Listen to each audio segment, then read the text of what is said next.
everyone, welcome back to the channel, and today we are going to have a detailed discussion on speed and velocity, that what speed is and what velocity is all about.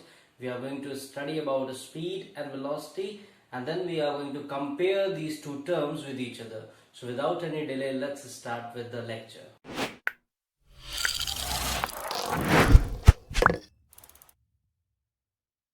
Let's start with the lecture, that what is speed and what is velocity. So first we are going to talk about the speed. Okay. Now whenever we are talking about the speed, the first thing which comes in your mind is what?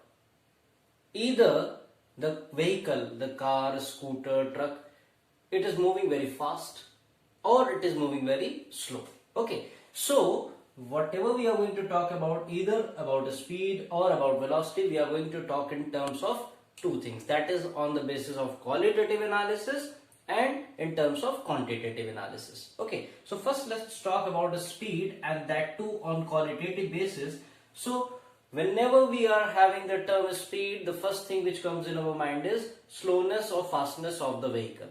Or if a person is running, either he is moving or running slowly or moving fastly. So speed is giving us what? It is giving us an idea about the slowness or fastness of a vehicle, of a person, moving person, etc. Okay, so this is the qualitative approach. It is telling you the quality of the motion, that either the motion is fast or it is slow. But when it comes to the quantitative approach, quantitative means how much. So you might have heard about the speed, people are talking about the speed, that 20 km per hour, 100 km per hour, 80 km per hour. What is these numbers? 80, 100, 20. What are these numbers? These numbers are basically the quantitative approach. We are quantifying it now. How much speed? We are talking it in terms of number. We are giving it it is a digit. So this is what the quantitative approach is, and when we are talking about the quantitative approach, we are having a formula for computing the speed, and the formula for computing the speed is what? Speed is equals to distance covered by the body or vehicle to the time taken by the body. Okay, distance covered by the body to the time taken by the body. This is how the speed is calculated. Suppose if I have a car like this, see, I have a car like this, and if this car is moving and it is covering 100 km, how much distance it is covering? It is covering 100 km, okay, and it is taking 2 hours. How much hours? It is taking 2 hours to complete this journey of 100 km. So what will be the speed? We will have speed is equals to distance upon time. So what is the distance? Distance is 100 km upon time. What will be the time? It will be 2 hours. So we can say it will be 100 by 2, it will be 50 km per hour. So it will be in terms of kilometer per hour. Okay, but you see that this distance is what? It is actually a length. Whenever we are measuring distance, it is what? It is a length. So SI unit for the length is what? It is meter. Similarly, for the time, SI unit is your seconds. So when we are talking about the SI unit, we are talking about the SI unit of speed. So SI unit of the speed will be meter per second. This doesn't mean that whatever, if we are writing 50 km per hour, it is wrong. It is not wrong. Whatever the units were given to us, we computed the speed in terms of that only. We can convert this 50 km per hour into meter per second also. There is no issue in that. I am going to tell you in this particular video only that how we are going to have the conversion. But till now you must understand these 3 points, that the first thing, that is the qualitative approach of the speed, that is slowness or fastness of the vehicle or body. This one is the formula which will give you the quantitative approach, how much will be the speed to compute the speed, and this will be the SI unit. Now, when we are having speed, when we are talking about the speed, when a vehicle is moving, covering some distance in some particular sort of time, it is having a speed, maybe 80, maybe 20, maybe 30, whatever the number could be. We are not bothered about the direction. We are not at all bothered about the direction. You must be very precise with it. We are not bothering about direction. Direction is not a issue in speed, it will not be there. Okay, so these are 4 valid points, very important points. So if you see the last point among all these 4, if you see the last one, direction is not the constraint when it comes to the speed. Direction is not important at all when we are measuring the speed. So only magnitude is important. Yes or no? We are just quantifying the number, 25 km per hour, 30 km per hour, 70 km per hour. We are having a number, we are having a magnitude, but we are not having the direction. Yes or no? So it will be a what? It will be a scalar quantity. It will be a scalar quantity. You can also remember it like this, that S is for the speed and S is for the scalar. So you can remember it in this way also. But just to get the grip over the concept, you must know that since direction is not involved in the speed, so it will be a scalar quantity. Okay, so I hope you are clear with these 4 points. Number 1, it gives us the idea about the slowness or the fastness of the body or vehicle. Second is the formula which is used to compute the speed. Third one is the SI unit, that is meter per second. And last but not the least, it is a scalar quantity. Okay, now let's talk about the velocity also. See, velocity is also, when we are talking about the velocity on the grounds of qualitative approach, it is also giving us about the idea of slowness or fastness of a vehicle. So you will be wondering that what is the difference between velocity and speed? How we are going to figure it out, that whether this is velocity or this is speed? So let me give you an example. Suppose this car is there, okay, and it is moving like this. It is moving in a zigzag path, random, zoom, no? It is moving in a random path. So it is covering a distance. But if it is moving straight from initial point to final point, it is moving straight. So what will happen? What will happen? It is covering the displacement now. If you remember the concept of distance and displacement, what was that? Suppose this is your home and this is your school. If you have to go from home to school, there will be only one shortcut. There will be only one shortcut, and that will be known as displacement, and there could be n number of paths, and they were known as distance. Yes or no? So when we are talking about velocity, velocity is what? Velocity also giving us the idea about the slowness or the fastness of the vehicle or body, but in a particular direction. Means velocity is also having the same thing, but in a particular direction. So can we say that velocity is what? Velocity is the speed of vehicle. Speed of vehicle or body, you can use anything. Speed of vehicle in a particular direction.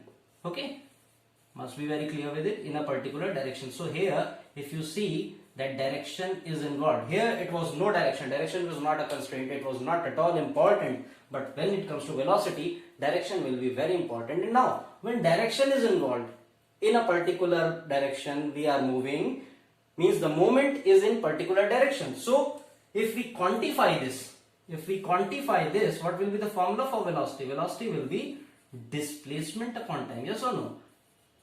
Because distance covered in a particular direction will be what? It will be displacement. So it will be displacement covered to the time taken. Okay.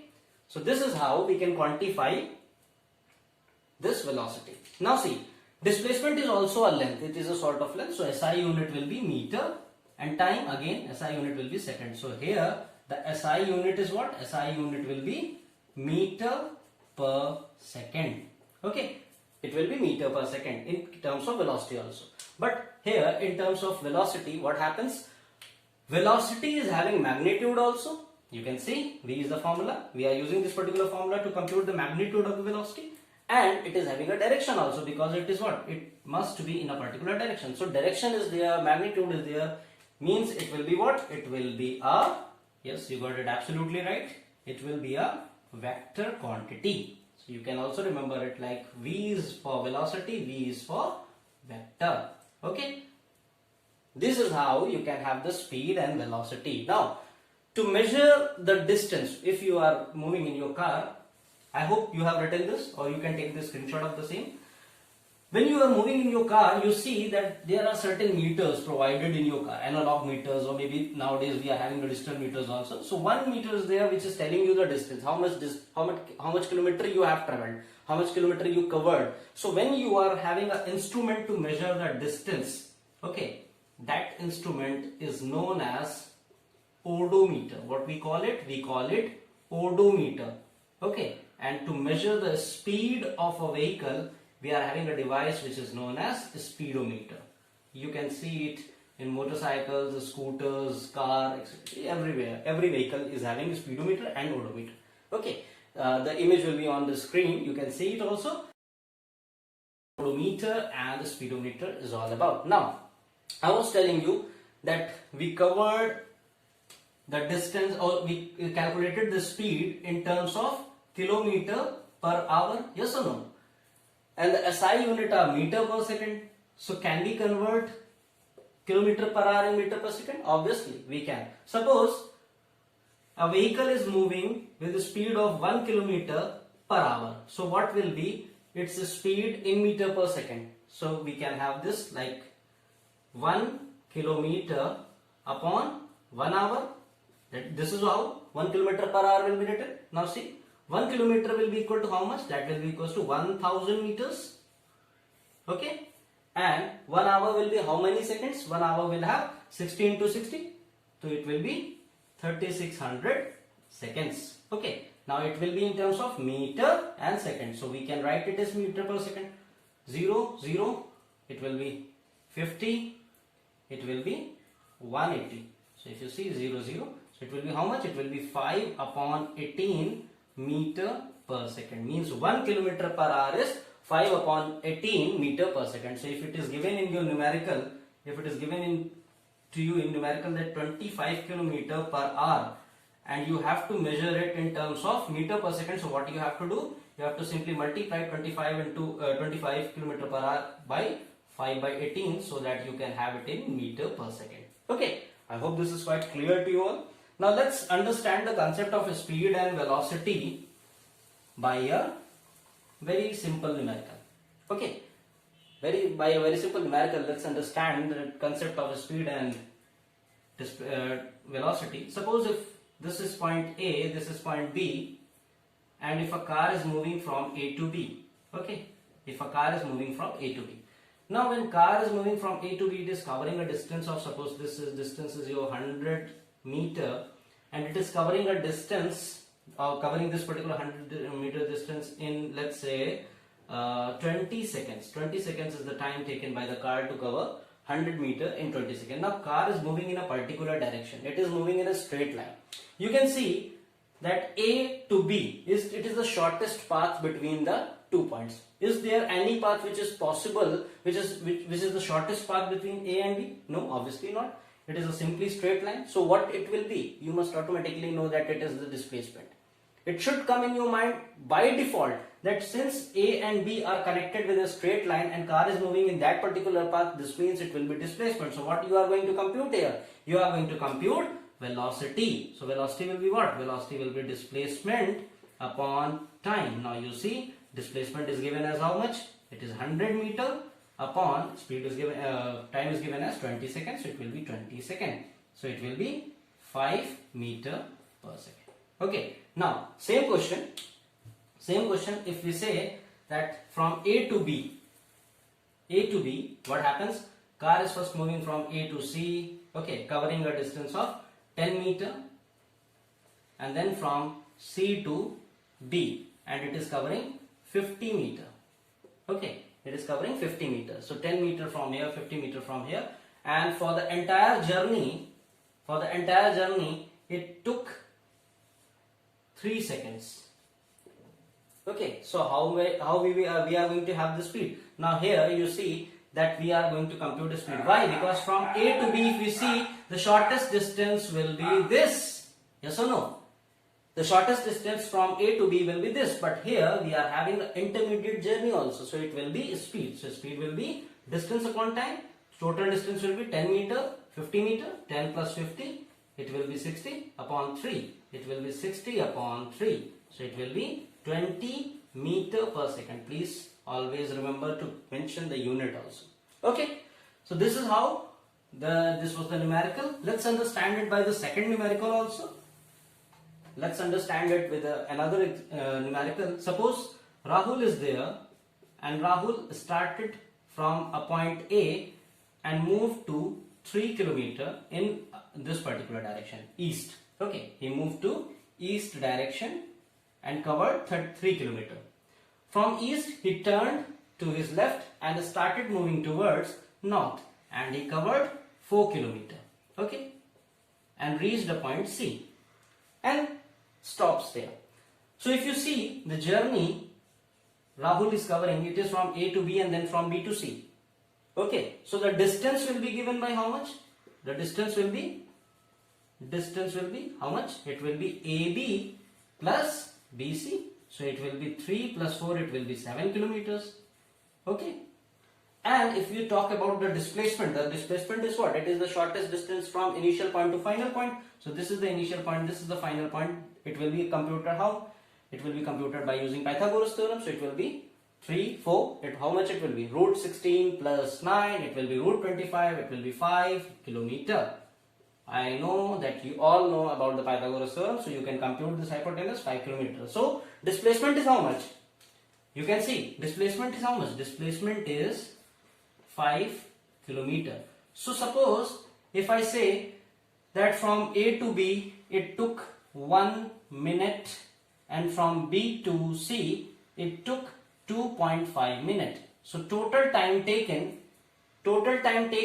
by this person, by Rahul, from A to B and from B to C, it is how much? It is 1 plus 2.5, it will be 3.5. So if we have to compute speed will be distance upon time. It will be distance upon time. So distance we know. We are having distance AB plus BC, that is 7 kilometers. Upon time will be 1 minute plus 2.5, it will be 3.5. So it will be how much? It will be 2 kilometers per hour. Okay. Now, if we have to compute velocity will be how much? It will be displacement upon time. Let's say for this 5 kilometer, the time taken was 2 minutes. Okay. So velocity will be how much? 5 upon 2, it will be 2.5 kilometer per minute. Here also it will be minute. Okay. So this is how you can see that when we were having a distance, we were computing speed, and when we are talking about a particular direction, then only we are computing velocity. Okay. So now let's have a computed table. Let's have a comparison table to understand the concept of speed and velocity. So this is basically the table which represents the difference between speed and velocity. I have covered the major differences between these two. So you can see speed is the distance traveled by the body in a particular interval of time, whereas velocity covers the displacement. As I told you in this video, speed is scalar quantity, velocity will be the vector quantity. Why? Because displacement is involved, so it will be having speed and direction both. Okay, speed will always be positive, whereas velocity could be positive or negative because of the displacement factor, because displacement can also be positive or negative. So because of displacement, it could be positive or negative. Last but not the least, in circular motion, speed will not become zero even after it completes one round, whereas velocity could become zero because the initial and final point will be same, and in that case displacement will be zero, resulting velocity to be the zero.